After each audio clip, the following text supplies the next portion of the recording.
Muita calma nessa hora, muita hora nessa calma. Eu sou Felipe Barbosa, um escritor apaixonado por fantasia e por Coraline, como vocês bem sabem. Aqui no canal eu sempre falo de vários universos fantásticos com base nos livros. Tem vídeos sobre Nárnia, Percy Jackson, Labirinto do Fauno, Crônicas de Spiderwick, mas esse mini universo de horror infantil criado pelo Neil Gaiman é com certeza um dos meus favoritos. E exatamente por isso, a editora Intrínseca me mandou a nova edição ilustrada de Coraline, que, gente, olha aqui, tá muito linda, com capa dura, com um design muito massa e com várias ilustrações do artista Chris Riddle. Então, esse vídeo aqui tá saindo em parceria com a editora Intrínseca e o link para comprar essa edição nova do livro vai estar aqui na descrição, beleza? E, bom, assim que eu recebi essa edição aqui, eu fui correndo ler a introdução que o Neil Gaiman escreveu, que é uma introdução que ele escreveu para a edição comemorativa de 10 anos do lançamento do livro lá na gringa. E nessa introdução ele fala bastante sobre as circunstâncias que inspiraram ele a escrever Coraline e as razões pelas quais ele escreveu essa história. E tudo que ele conta aqui é tão massa que na hora me veio a ideia de fazer um vídeo que muitos de vocês já me pediram que tenha a ver com isso, comentando os maiores mistérios não respondidos que existem nesse livro. Bora lá então! Se você já assistiu aos outros vídeos que eu tenho sobre os personagens de Coraline aqui do canal, você deve se lembrar que lá eu explico que Coraline foi um livro que o autor Neil Gaiman escreveu para a filha dele porque ele sentia falta de livros que contassem histórias de horror para crianças. E ele queria uma história que ensinasse a filha dele a ser corajosa. Na introdução aqui dessa edição especial, o Neil Gaiman fala mais detalhadamente sobre isso. O livro abre inclusive com a seguinte dedicatória: comecei esse livro pela Holly e terminei pela Mary, que são os nomes das suas filhas. Na introdução ele conta que teve a ideia para escrever Coraline quando a sua filha Holly, que é a segunda filha mais velha, na época tinha 5 anos e pediu para ele contar uma história que fosse assustadora, com uma bruxa malvada e uma criança tendo que enfrentar seres do mal. O Neil Gaiman começou então a criar essa história e para que a Holly conseguisse se interessar pelo enredo, ele usou de cenário a casa em que eles moravam. E vejam bem, o Neil Gaiman, a esposa e os 3 filhos que ele tinha na época, eles tinham acabado de se mudar para um complexo de apartamentos que muito antes disso costumava ser uma grande mansão, mas que tinha sido reformada e dividida em apartamentos pelo aluguel. E a família dele morava no apartamento do meio, enquanto no apartamento de cima vivia uma família grega esquisita e no apartamento de baixo vivia uma velhinha meio cega que sempre telefonava para ele quando os filhos dele começavam a fazer barulho, dizendo que devia ser o barulho de elefantes no apartamento dele. Para completar, o apartamento do Neil Gaiman tinha ainda um longo corredor que terminava com uma porta de armário pendurada que servia como um espelho. O que ele fez então? Pegou todos esses elementos que faziam parte da realidade da filha dele, a Holly, e colocou na sua história. É claro que depois ele foi mudando alguns pequenos detalhes à medida em que ele foi percebendo que aquela história ia realmente se tornar um livro que ele poderia publicar. Acontece que então a família do Neil Gaiman teve que se mudar da Inglaterra para os Estados Unidos e ele precisou parar de escrever o livro e só voltou a escrever depois de 6 anos, quando a filha Holly já estava virando uma adolescente. Então ele continuou a escrever o livro pensando na filha mais nova dele, a Mary, antes que ela também crescesse e ficasse velha demais para ouvir a história dele. Só que quando ele terminou de escrever, eles estavam vivendo numa casa nova nos Estados Unidos, que era bem grande e bem velha, num estilo gótico, que de acordo com ele tinha torreão, alpendre, escadinhas, né? E quando o filme de Coraline começou a ser produzido pelo Henry Selick, ele ficou surpreso porque o Palácio Cor-de-Rosa, que foi a casa criada para o filme, era igualzinho a essa casa em que o Neil Gaiman estava morando. Então,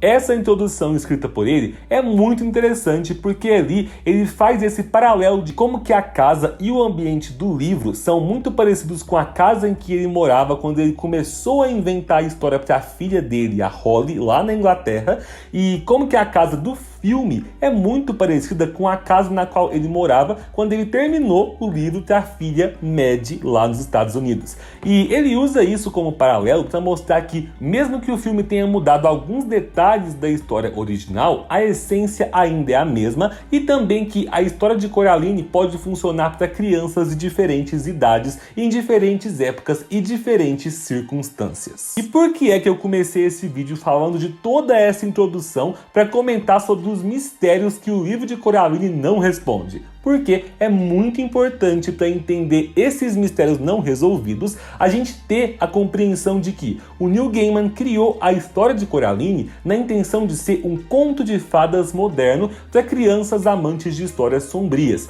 E pensar nessa história como um conto de fadas moderno, voltado para crianças, é muito importante para a gente entender que vários elementos estão ali para gerar um fascínio na criança, para representar alguma coisa, e não para te entregar respostas.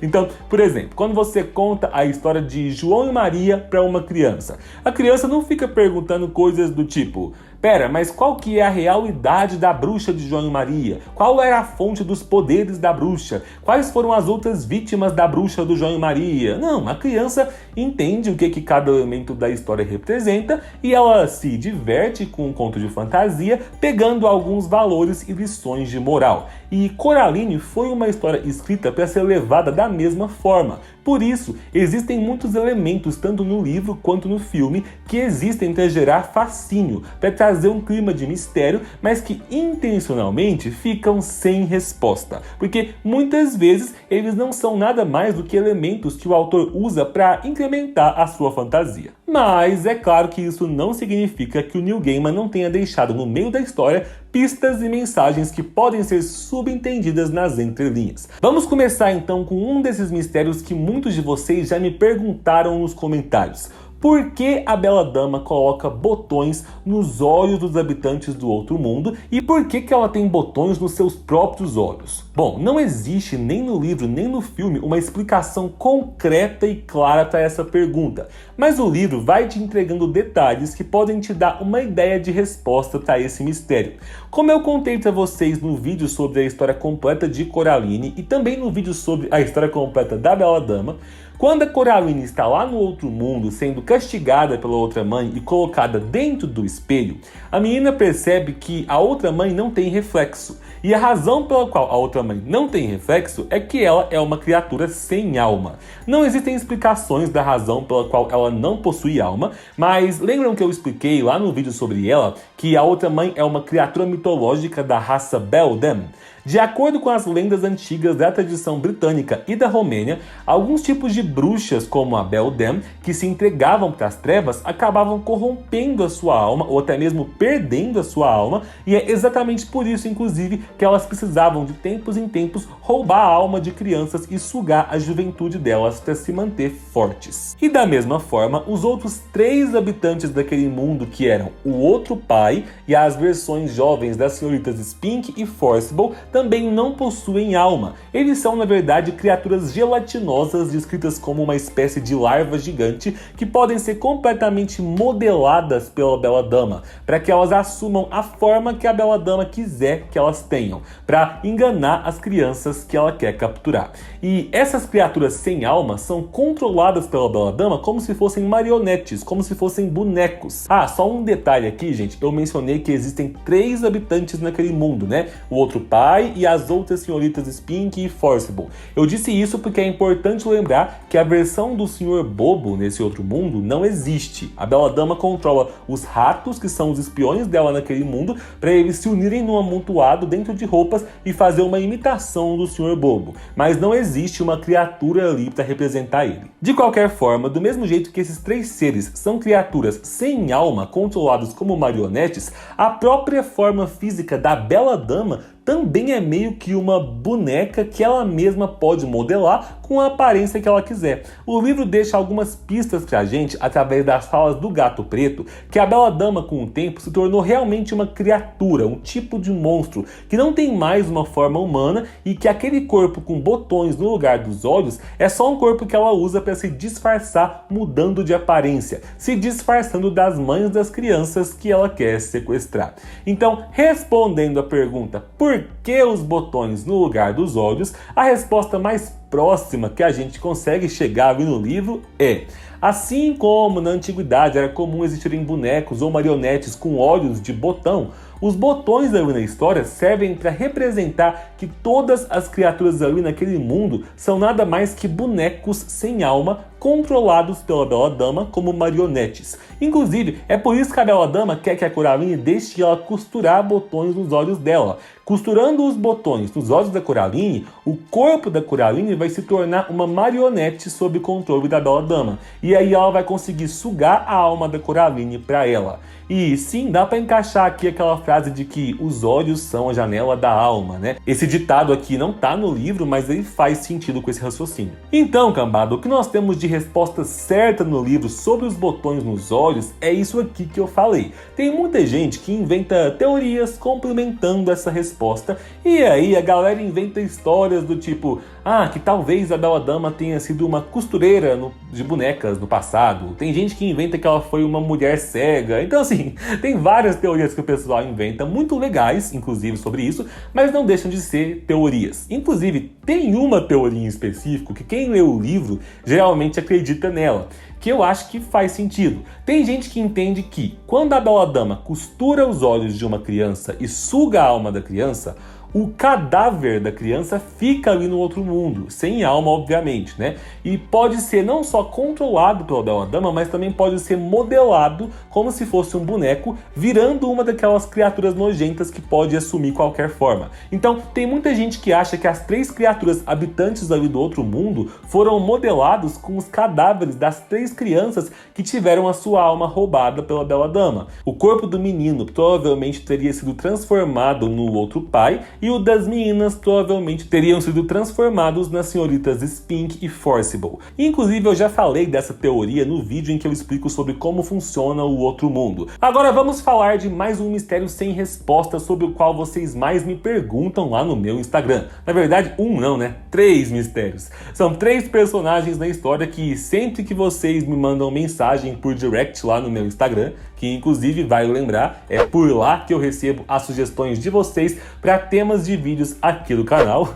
Enfim, vários de vocês me pedem para fazer vídeos sobre eles, que são os vizinhos da Coraline. O Sr. Bobo, que no filme é chamado de Bobinski, a Sra. Spink e a Sra. Forcible. E existe um motivo pelo qual eu até hoje não fiz um vídeo específico sobre esses personagens. Infelizmente, não existe história suficiente desses personagens nos livros, porque o passado deles é sim um mistério não resolvido também. Tudo que o livro mostra pra gente é que eles moram naquela casa já há algum tempo, que as senhoritas Spink e Forcible eram 2 atrizes aposentadas, bem supersticiosas, que adoravam colecionar objetos e artefatos antigos na sua casa, e que o Sr. Bobo era um velho descendente de uma família circense que, como ele morria de saudade dos tempos no circo, ele ficava imaginando e fantasiando que ele tinha um circo de ratos puladores.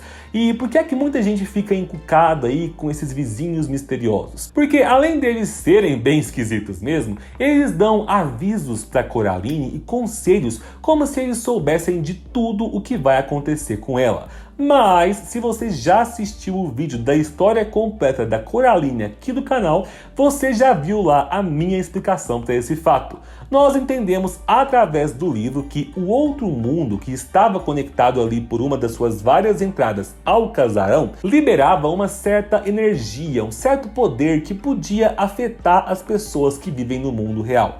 É através dessa energia, por exemplo, que desde que a Coraline se mudou para aquela casa, ela começou a ter sonhos com ratos negros que cantavam músicas para ela e figuras sombrias que tentavam convencer ela a ir explorar o outro mundo. Por mais então que os idosos que vivem ali não sejam o foco da Bela Dama, como eles já moram há bastante tempo nesse lugar, eles acabam sendo influenciados por essa energia, já que a Bela Dama criou lá naquele mundo versões alternativas desses idosos, como se fossem espelhos deles. O Sr. Bobo, por exemplo. lá no outro mundo, ele é um ser formado por vários ratos adestrados. É por isso que no mundo real, ele tem tantas ilusões com os ratos, achando que os ratos estão passando mensagens para ele. E como os ratos são espiões da Belladama, ele acaba ficando sabendo dos planos dela em relação a Coraline, e é por isso que ele vai até a Coraline e avisa: os ratos falaram para você não entrar naquela porta. Quando, na verdade, os ratos estão querendo mesmo atiçar a curiosidade da menina. Basicamente, o coitado é um velho, então, que está perdendo completamente a lucidez por causa da influência que ele está sofrendo dessa energia, dessas vozes que vêm do outro mundo. Já as senhoritas Spink e Forcible recebem a mesma energia vinda daquelas versões mais novas delas, que são atrizes de sucesso lá no outro mundo, e é por isso que elas ficam sentindo aquelas premonições e avisando para Coraline para ela não usar a cor verde no palco e não mencionar a peça amaldiçoada. Por quê? Como eu expliquei no outro vídeo, as versões delas lá no outro mundo usam roupa verde no palco e mencionam trechos da peça Macbeth, que é uma peça considerada amaldiçoada. E como as duas velhinhas são muito supersticiosas, elas entregam para Coraline uma Heather Stone, que é uma pedra de serpente, que é uma pedra comum de ser guardada por pessoas supersticiosas da cultura britânica e irlandesa, pois na cultura daquele povo acreditava-se que aquela pedra podia ser usada contra bruxas e contra qualquer força maligna. E sim, é a mesma pedra, inclusive, que aparece lá em As Crônicas de Spiderwick, que eu expliquei lá no meu vídeo explorando o universo da saga. Ok, Felipe, então as premonições das velhinhas vieram porque elas também são afetadas por essas visões vindas do outro mundo. Elas tinham aquela pedra porque elas eram supersticiosas e acreditavam nesse tipo de coisa, mas e as datas nos potes de caramelo? Cambada do céu, se algum de vocês vier me perguntar sobre esses malditos potes de caramelo, é porque não assistiu ao meu vídeo contando a história da Belladama.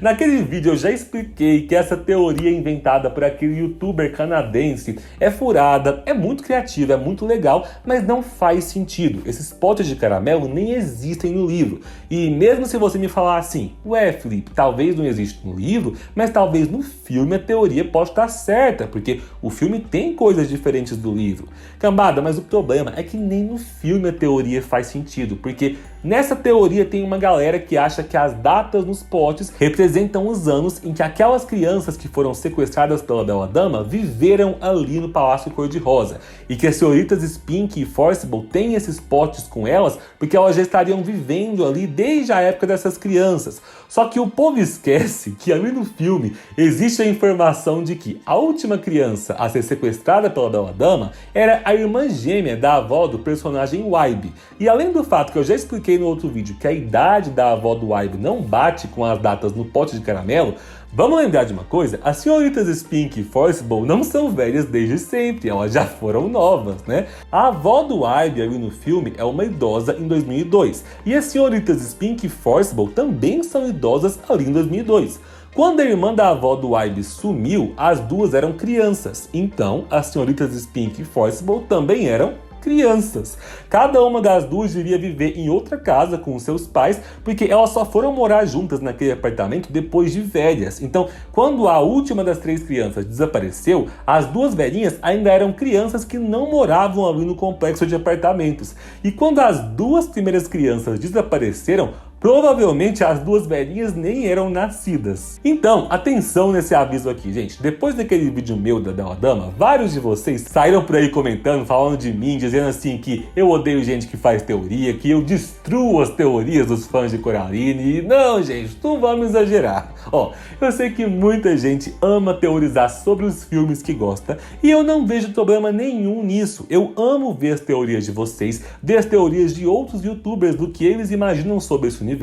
Eu mesmo crio umas teorias de vez em quando, mas eu só peço sempre que vocês tomem cuidado para não acreditar em qualquer teoria como se ela fosse informação oficial, porque às vezes algumas pessoas criam teorias como essa que não batem com a história nem do livro nem do filme. Então assim, voltando aqui pro foco no mistério, né? A galera que criou o filme de Coraline, eles sabiam que as duas velhinhas no livro, elas gostavam de colecionar coisas antigas, então eles inventaram ali na história do filme que elas colecionavam eram caramelos de edições especiais que foram fabricados há muitas décadas atrás. Aí você pode imaginar então que elas herdaram esses caramelos da família delas, tanto faz, sabe? Mas são só caramelos normais. Esses 3 velhos vizinhos da Coraline então não passam de pessoas normais, sem nada sobrenatural, que são perturbados pelas visões e imagens do outro mundo. Mas vale lembrar que o mais importante para entender o mistério em torno deles é aquilo que eu comentei no início desse vídeo, lá na introdução, que o Neil Gaiman conta na introdução que ele escreveu nessa edição do livro aqui, que esses personagens foram inspirados nos vizinhos que ele tinha quando ele morava num complexo de apartamentos, que eram vizinhos esquisitos. Então os vizinhos misteriosos acabam sendo só mais um elemento para trazer esse clima familiar para um conto moderno que era para agradar a filha dele. Por fim, então, vamos aqui para a parte final do vídeo para abordar alguns dos mistérios que também mexem com a cabeça de muita gente, sobre o final do livro e do filme. A Bela Dama realmente foi derrotada? Os portais do outro mundo realmente foram fechados? Ou pior, será que a Coraline ainda está presa no outro mundo e na mente dela ela acha que voltou para o mundo real? Ou será que, na verdade, a Coraline só era meio doida e imaginou tudo aquilo que aconteceu? Sendo bem sincero com vocês, a grande verdade sobre todas essas perguntas é que eu poderia dar a mesma resposta para todas elas. Ninguém sabe. O livro não deixa nada claro intencionalmente, porque o Neil Gaiman sabe deixar um bom clima de mistério. Lembra que eu falei que Coraline pode ser classificado como um conto de fadas moderno? Então, na literatura, qual que é a principal característica que diferencia um conto de fadas moderno de um conto de fadas clássico? Os contos clássicos são aqueles muito antigos que eram contados boca a boca e que ninguém sabia qual era a versão original, quando eles surgiram ou quem que criou a história, tipo João e Maria, Branca de Neve e a maioria dos contos que os irmãos Grimm registraram. Agora, os contos de fada modernos são aqueles de séculos mais recentes que nós sabemos por quem foram escritos, como Alice no País das Maravilhas, Peter Pan, O Mágico de Oz, e todos eles seguem uma fórmula bem parecida. A gente tem uma criança bem corajosa e destemida que descobre um mundo mágico e enfrenta todos os perigos daquele mundo até que ela volta para casa no final da história e tudo volta ao normal. Sabe uma coisa que todos esses contos têm em comum? Em todos eles, quando você lê a história, se você quiser, você pode acreditar que aquele mundo mágico realmente existia, ou você pode imaginar que tudo ali não passava de imaginação de uma criança muito criativa que sonhou toda aquela história do livro. Não existe interpretação correta e o Neil Gaiman sabe muito bem como trazer isso para o conto moderno dele. Ali em Coraline, como o personagem Wybie não existe no livro, a única testemunha que ela tem de tudo que ela viveu é um gato que não fala. Então assim, quem garante que ela não imaginou tudo? É claro que assim, eu como um bom escritor amante de fantasia, me recuso a aceitar essa possibilidade porque a minha criança interior sempre vai acreditar que o País das Maravilhas, a Terra do Nunca, o Mundo de Oz e o outro mundo da Coraline eram todos reais. Então, a interpretação é livre, mas pra mim tudo aquilo tem que ter acontecido. Agora, se a Bela Dama foi derrotada ou não, é como eu disse nos vídeos anteriores, não tem como a gente saber. O que o livro conta pra gente é que depois que a Coraline resgatou a alma das crianças, fechou a porta e jogou a mão junto com a chave lá no fundo do poço e ouviu a mão batendo lá no fundo, mostrando que aquele poço tinha fundo, aquele poço não era um portal nem nada desse tipo, como eu já expliquei nos últimos vídeos aqui. Depois de tudo isso, a sensação de perigo que Coraline tinha vivendo naquela casa some a partir daí. O Sr. Bobo diz que ele começa a ouvir dos ratos na cabeça dele que está tudo bem, que a Coraline é uma heroína. Então, o que dá a entender é que a Bela Dama enfraqueceu muito, talvez ela tenha até morrido de tão fraca que ela ficou. E ela não tem mais domínio sobre o outro mundo. Não quer dizer que o outro mundo deixou de existir. Afinal, eu já expliquei no vídeo sobre o outro mundo que aquele lugar existia antes da Bela Dama. Então, assim, alguns portais daquele mundo podem ter voltado a se abrir. A bendita cena no final do filme, da qual vocês comentam aí em todo o vídeo. Ah, Felipe, a cena do final do gato passando através da placa. Gente, essa cena é inventada pelo filme, não tem no livro, mas ainda que tivesse, ela não quer dizer nada demais, ela mostra que ainda existem passagens abertas para o outro mundo, simplesmente isso. A passagem estar aberta não quer dizer que a Bela Dama ainda está forte, ainda está viva, e também não quer dizer que o poço é um portal, mas eu gosto muito dessa cena do gato no final, porque fecha o filme de Coraline muito bem, da mesma forma que o livro do Neil Gaiman, sustentando esse clima de mistério, que é o que faz com que a história continue na nossa cabeça por muito tempo depois que ela termina. E é isso que faz com que contos assim marquem uma geração, assim como Coraline faz. E como eu falei tanto desse clima de mistério sem resposta que o filme deixa, eu reforço que não tem problema nenhum a gente ficar criando teorias aí sobre o final. Se você acredita naquela teoria de que a Coraline na verdade teve a sua alma raptada pela Bela Dama, que ela ainda tá presa acreditando numa ilusão onde ela acha que salvou os pais, beleza, cambada. Se você acredita na teoria de que a Bela Dama ainda tá viva e tá recuperando forças para enfrentar a Coraline uma segunda vez, seja livre, cambada. Se você acredita na teoria de que a Coraline imaginou toda essa história, aí eu vou ficar magoado porque você vai estar quebrando a minha infância. Zoeira, gente. Eu queria terminar esse vídeo pedindo a vocês que compartilhem o meu conteúdo com outros fãs de Coraline, outros fãs de fantasia, ajudem o canal a crescer, mas principalmente, quando vocês encontrarem canais por aí que trazem teorias de Coraline, principalmente canais que acreditam nas teorias que eu falei aqui, que podem ser furadas de acordo com o livro, não ataquem esses canais nos comentários, tenham respeito com todos os criadores de conteúdo, porque para o YouTube ter espaço para todo mundo, a gente precisa desses dois tipos de criadores de conteúdo. Tem que ter espaço para os que trabalham com fontes literárias, mas para os que trabalham com teorias também, porque aí tem canal para todos os gostos. E é isso aí, um beijo e tchau!